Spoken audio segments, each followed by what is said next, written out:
Hello and welcome to our series for maths teachers in the FET phase and of course everyone else who's interested in education in our country. In today's module, we take another look at quadratic functions. But first, our video. Relating simple mathematical problems to real-life structures can help learners. It can engage their interest by offering them unusual kinds of problems to solve. And it can help them understand that mathematics is not simply an abstract activity divorced from the world, but that it can have real engineering applications.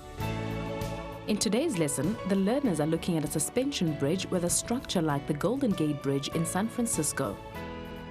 The outcomes of the lesson are for learners to understand the process of modeling, that is, translating a real-life situation into mathematical language, and then to use the tools of mathematics to solve the real-life problem. To understand how tables, graphs and formulas express the same quadratic function in different forms, and to understand the connections between the different forms. And to appreciate that mathematics is not merely an abstract activity, but one that can have practical applications. Right, there's this famous Golden Gate Bridge, right? What is happening here? Engineers, when they have to construct a bridge, they have to do the calculations, and those calculations have to be exact, and they are using mathematics. Teacher Dumsani Mdlalose then introduces the problem to the class, which involves building a suspension bridge with certain specifications. They have to construct a suspension cable, right? A cable that is going to hold the bridge. As the teacher explains, the bridge is 40 meters across and the posts have to be 21 meters high. The lowest point of the suspension curve is 1 meter above the bridge, and suspension cables have to be hung at intervals of 1 meter all the way across the bridge. Solving real-life problems can motivate learners, but it often requires important mathematical processes that we seldom use in finished abstract school mathematics. For example, in this problem, we have to choose the appropriate model, that is, a quadratic function. Also, we have to decide ourselves where to place our axes. The teacher explains that we're going to represent the bridge on a Cartesian plane with x and y axes, as engineers do. He starts by asking where the parabola should be placed in relation to the y-axis. Should the axis of symmetry be on the right of the y-axis? Or it should be on the left of the y-axis, pretend that this is your y-axis. Should it be like this? Or should it be like that? Or should it be like this? Where this is going to be the axis of symmetry. I think that the y-axis should be the axis of symmetry. The y-axis should be the axis of symmetry. Can you tell us why? I think it is because that the minimum of the suspension cable should be on the middle of the 40-meter bridge. Even when we were discussing the bridge activity, symmetry came out when we had to have a choice of where are we going to put our axes. And the fact that the overwhelming majority of children simply felt it would be nice to put the y-axis as the axis of symmetry. It came out nicely. The teacher then relates the formula for the specific curve back to the general parabola formula. Y equals ax squared plus bx plus c. The learners now know from the previous lesson that because the parabola is symmetrical about the y-axis, the value of b is 0, and the formula in this case can be expressed y equals ax squared plus c. So that we should have a form of the graph which is now going to be ax squared plus c. Do you see that? So that a p should be 0, because once the p is 0, if p is 0, then it means the axis of symmetry will be the y-axis. Next, the class considers where the parabola should be located in relation to the x-axis. Do you still remember that they spoke about the minimum point here having to be 1 meter? Do you still remember that? Now, what can you say about that one? Do you want the graph to go off like this, or you want the graph to go off like that? The minimum should be? 1. The learners say it would be helpful if the x-axis represented the actual surface of the bridge. The teacher then points out to the learners that there are certain points on the parabola whose value they already know. And what do we know about this graph? We know that when x is 0, we have got, what point is this? It's 1. It's 1. So the y-intercept is known. It's going to be a 1. No, what else do we know? Because the distance here is 40. Do you see that? So it is 20 this side, 20 that side. So what we know, therefore, is what should this be? This should be the tower, and therefore this should be the distance that is going to be 21. And therefore we can have coordinates for this point. It will be when x is 20, y is 21. Similarly, the point on the opposite side of the bridge is minus 20, 21. The class now knows that they are dealing with a formula of the form y equals ax squared plus c. In fact, they already know that c equals 1, as the y-intercept is 1, so y equals ax squared plus 1. What the teacher is now pushing them to do is find out the value of a. What I want you to tell me is, now, using your predictions, if a here is, say, for example, for this graph, if a is 1, this side, what I want you to tell me is a going to be less than 1 or bigger than 1? This side. I want you to tell me whether a is less than 1 or bigger than 1, that side. A is less than 1 for this one. And here a is greater than 1. This side. No. You don't agree? I'm not sure, sir. Learners who tell teachers when they don't understand are a great resource, as they probably reflect the views of many in the class. The teacher refers the learners back to the previous lesson, where they had looked at the role a played in the equation y equals ax squared plus c. Okay. That is what I wanted them to revisit, the activity that they did before, wherein they had drawn graphs that had got a which is different, even though the c was the same. And we kept the c the same for that particular reason, so that at least they would make connections. Then for values of a which are smaller than 1, the graph is going to be even wider, right? And it is going to be getting closer to the x-axis, whilst if a is bigger than 1, it is going to be getting closer to the y-axis. So it is going to be smaller or thinner. Now, let's go back here. Let's find what the equation of this graph is going to be. Right, there was a suggestion this side that we substitute a point that we are given or we know. And which point will that be? It is this one. We are going to substitute y for 21 and x for 20. Let's find out. The teacher substitutes these values into the equation and finds a solution for a. Therefore, the value of a is what? 1 over 20. Because 400 is a perfect square. 20 squared is 400. So the a is that. So the equation now is what? Y equals to 1 over 20 x squared plus 1.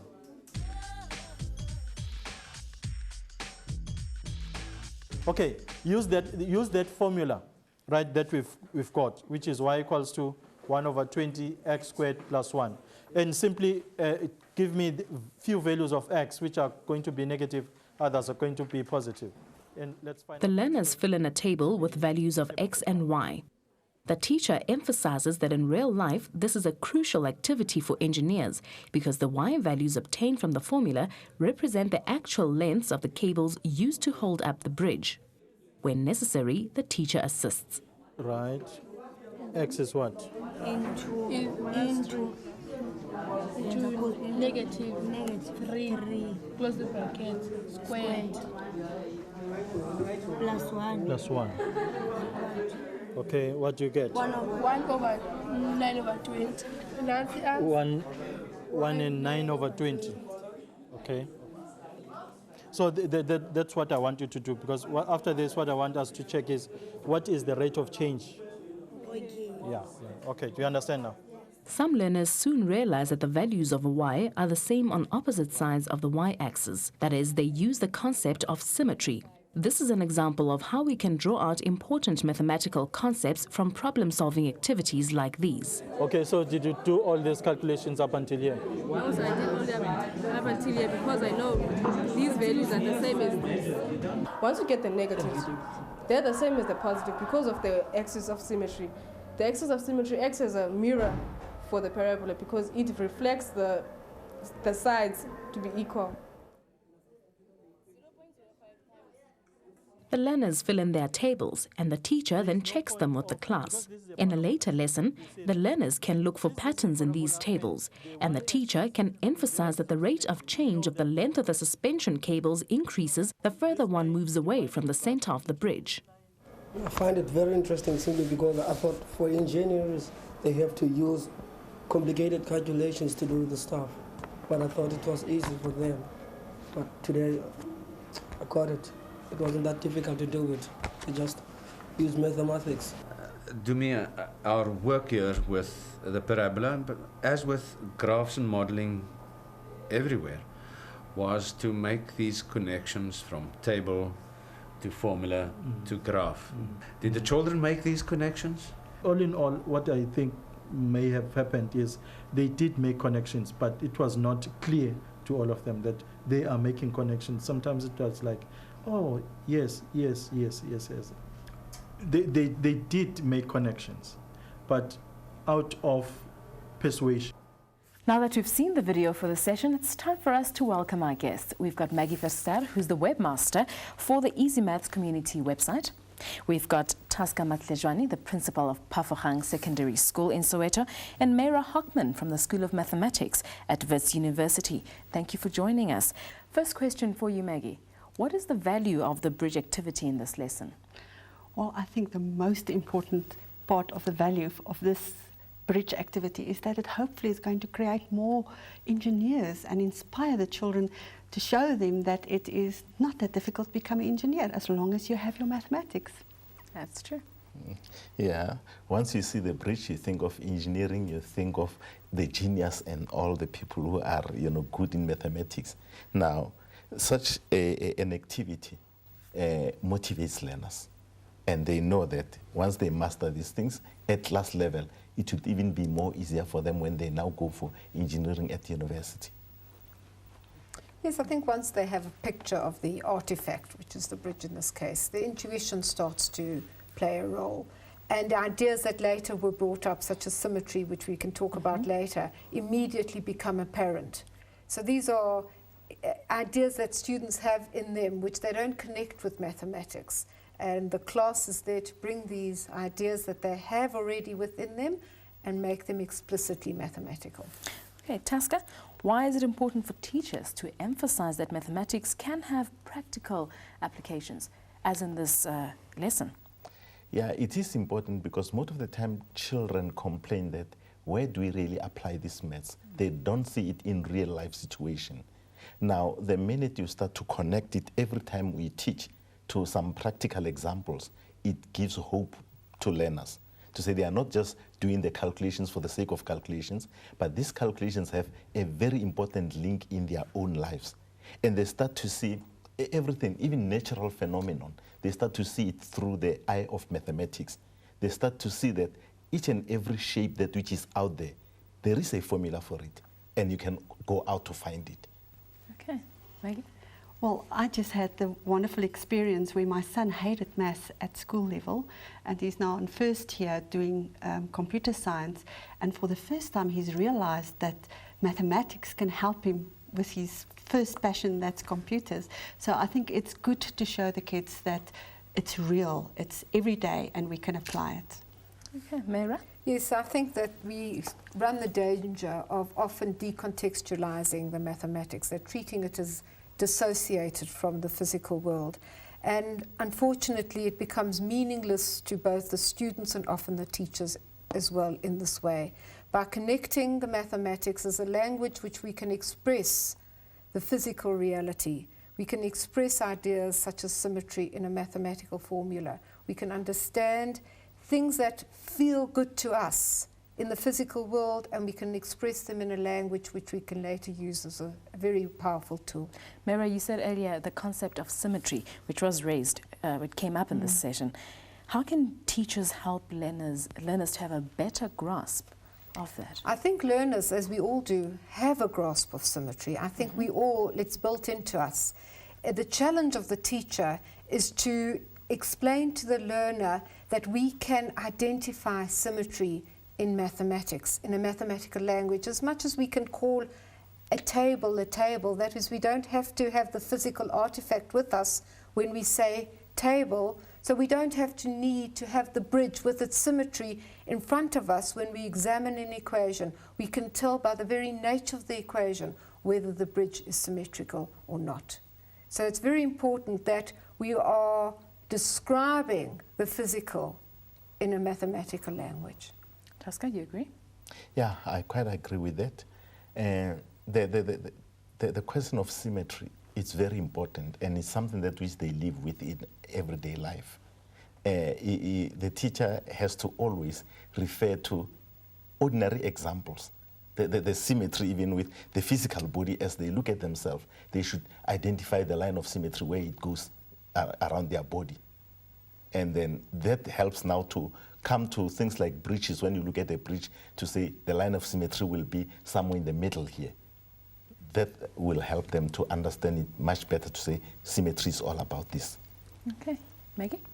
I agree. Learners do feel quite comfortable with symmetry till you put it in a pure mathematical context, where you ask them to actually use the symmetry to find distances, and then they sort of think, oh, now this is math, this is arithmetic, how am I going to connect symmetry with actual distances? So I think we need to sort of bring that closer, the intuitive knowledge that they have of symmetry back to the mathematical context. Maggie, let me ask you this. Alvain and Dumisani talked in the interview, as we saw in the video, about learners making connections between graphs, tables, and formulae. Now, what difficulties do learners have in making these connections, and how can teachers help them make them more effective? Well, the learners seem to see them as separately.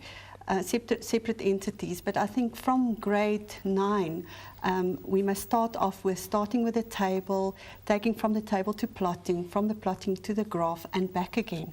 So I think if we keep on completing that loop, it will become second nature, and the more they do, the more they practice this, the more intuitive it will become for them.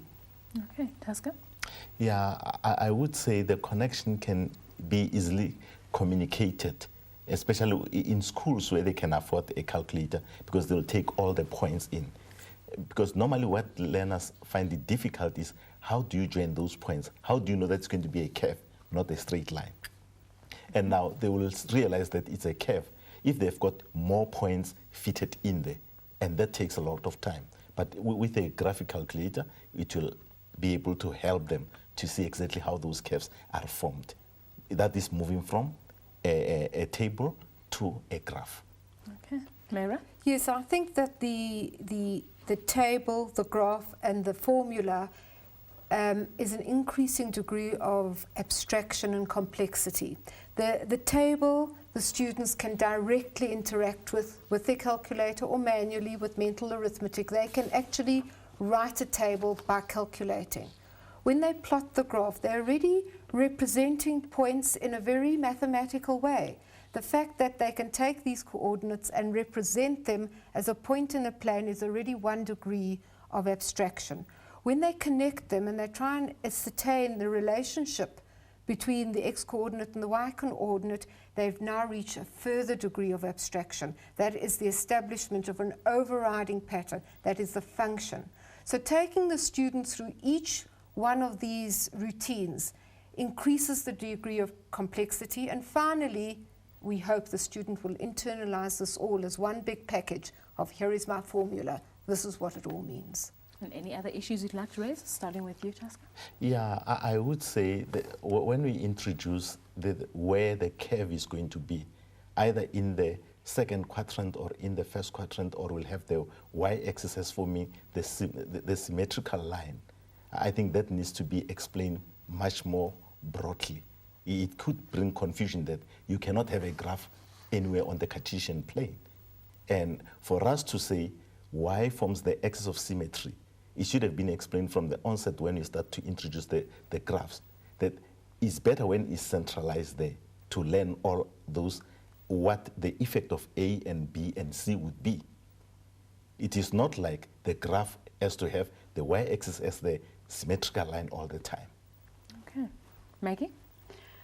I also find quite a helpful thing when doing graphs, and that's come out in the last few models, is to make it more user-friendly for the learners. The one learner sort of explained quite enthusiastically that A gives us a happy face or a sad face. I think as teachers we must emphasize that to bring it closer to their real world. For instance, another way to think of the teacher did the effect that A had on the curve. I always say that the curve, the parabola has got the perfect shape. It's the only shape that the more it eats, the thinner it gets. So if the A gets bigger, it gets nice and thin. So to sort of just put it in a real context for them, and then they remember that, and when they have to deal with A, they remember, oh, that's the one with a perfect figure, or that's the one that smile or growl. Okay. Mera? Yes, I think Taska brought up a point that I would also like to expand on. The fact that there isn't only one way to derive the equation of this parabola. One could have put the axes of symmetry or the axis anywhere within the space of the bridge, and still been able to find the equation of the bridge. It might have related to the bridgehead, the beach, wherever the water, wherever one wanted to put the axes of reference, one could do that. So that is a question that I would like eventually the teacher to address. Could we have chosen the axes anywhere else? Another question that I thought could be quite valuable is to ask the students, how many points do we need to isolate before we can establish the equation? If we've decided that we are putting the axes at the axis of symmetry, then we've got 2, A and C, to establish. How much information is necessary before we get the problem, before we solve it? Do we have to have a lot of information? Did we have more than we needed? And I think the students can see they actually had more than they needed. They needed 2 points to fix the curve. They didn't need the third point. They never used it. So these are questions which, once the activity has been completed, that the teacher can address. And it comes into something that Alwyn and Misani were discussing about, did they get the lesson? I think lessons have to be repeated and reflected on and repeated. And it's through the repetitions, the more examples, the hypotheses, proofs and confirmation. And it's a cycle of going through more and more. So it's a verging process which the student and the teacher travel along together. Okay, and that brings us to the end of this session. Thank you to our guests for your input. That is Maggie, Taska and Mera. Thank you very much for joining us. And to our viewers at home and at schools, thank you for joining us. Thank you for watching. Do keep your eyes peeled for Module 10 coming up soon. Goodbye. Thank you for watching.